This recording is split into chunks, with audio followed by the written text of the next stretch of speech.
أعوذ بالله من الشيطان الرجيم. بسم الله الرحمن الرحيم. وإذ قال ربك للملائكة إني جاعل في الأرض خليفة قالوا أتجعل فيها من يفسد فيها ويسفك الدماء ونحن نسبح بحمدك ونقدس لك قال إني أعلم ما لا تعلمون. സൂറത്തുൽ ബഖറയിലെ 31-ാമത്തെ വചനമാണ് നാം ഇപ്പോൾ ശ്രവിച്ചത്. ഇതിൻ്റെ വിശദീകരണത്തിൽ തുടർന്ന് ഹദ്റത്ത് മുസ്ലിം മൗദ് റളിയല്ലാഹു അൻഹു പറയുന്നു, ആദം, അദ്ദേഹത്തിൻ്റെ ഭാര്യ എന്നിവർ ഒരു ജോഡി മാത്രമായിരുന്നെങ്കിൽ അവരുടെ സന്തതികൾ എങ്ങനെ വിവാഹം കഴിച്ചു എന്നതിനെക്കുറിച്ചുള്ള സംശയത്തിനുള്ള മറുപടി, മുകളിലുള്ള കാര്യങ്ങൾ ശരിയാണെന്ന് വിശ്വസിക്കുകയാണെങ്കിൽ, അതായത് വിശുദ്ധ ഖുർആനിലെ വിവിധ വചനങ്ങളിൽ നിന്ന് ആദം അലൈഹിസ്സലാത്തു വസ്സലാം ആദ്യമ മനുഷ്യനാണോ അല്ലേ എന്നതിനെ സംബന്ധിച്ച് ഹുസൂർ തിരുമനസ് വിശദീകരിക്കുകയുണ്ടായി. അതിനെ മുൻനിർത്തിക്കൊണ്ട് ഹുസൂർ തിരുമനസ് പറയുന്നു, അപ്പോൾ ചില ആളുകളുടെ ഈ സംശയം വ്യക്തമാകും.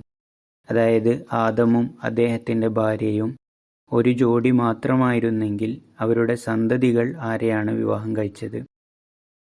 സഹോദരീ സഹോദരന്മാർ പരസ്പരം വിവാഹം കഴിച്ചിരുന്നെങ്കിൽ അത് ആക്ഷേപകരവും നിന്ദ്യവുമാണ്. ഇതൊരു അടിസ്ഥാനരഹിതമായ സംശയമാണ്.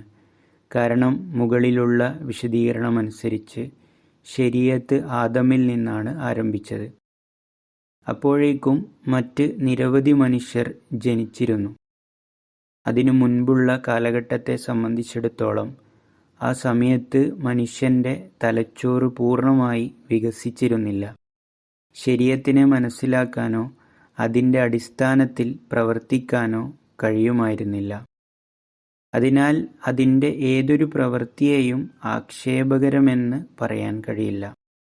കൂടാതെ ഹുസൂർ തിരുമനസ് പറയുന്നത്, അവർ ഒന്നിലധികം ജോഡികളിൽ നിന്ന് വളർന്നു വന്നതാകാനും സാധ്യതയുണ്ട്. അതാണ് കൂടുതൽ യുക്തിസഹവും. പിന്നീട് ഇതേ ആയത്തിൻ്റെ വിശദീകരണത്തിൽ ഹുസൂർ പറയുന്നത്, മനുഷ്യരാശിയുടെ ഉത്ഭവത്തെക്കുറിച്ച് ഹദ്റത്ത് മസീഹ് മൗഊദ് അലൈഹിസ്സലാത്തു വസ്സലാമും ഒരു ഓസ്ട്രേലിയൻ ജ്യോതി ശാസ്ത്രജ്ഞനും തമ്മിലുള്ള സംഭാഷണവുമായി ബന്ധപ്പെട്ടുകൊണ്ടാണ്. മനുഷ്യരാശിയുടെ ആരംഭത്തെക്കുറിച്ച് ഹദ്റത്ത് മസീഹ് മൗഊദ് അലൈഹിസ്സലാത്തു വസ്സലാമും ഒരു ഓസ്ട്രേലിയൻ ജ്യോതി ശാസ്ത്രജ്ഞനും തമ്മിൽ നടന്ന സംഭാഷണം വിശദീകരിച്ചുകൊണ്ട് പറയുന്നു, ഓസ്ട്രേലിയൻ പ്രൊഫസർ 1908 ഇന്ത്യ സന്ദർശിക്കാൻ വരികയും ഇന്ത്യയിലെ വിവിധ നഗരങ്ങളിൽ പ്രഭാഷണങ്ങൾ നടത്തുകയും ചെയ്തിരുന്നു. അദ്ദേഹം ലാഹോറിലായിരുന്നപ്പോൾ ഹദ്റത്ത് മസീഹ് മൗഊദ് അലൈഹിസ്സലാത്തു വസ്സലാമുമായി കൂടിക്കാഴ്ച നടത്തുകയും ഈ വിഷയത്തെക്കുറിച്ച് അദ്ദേഹത്തോട് ചോദ്യം ചോദിക്കുകയും ചെയ്തു.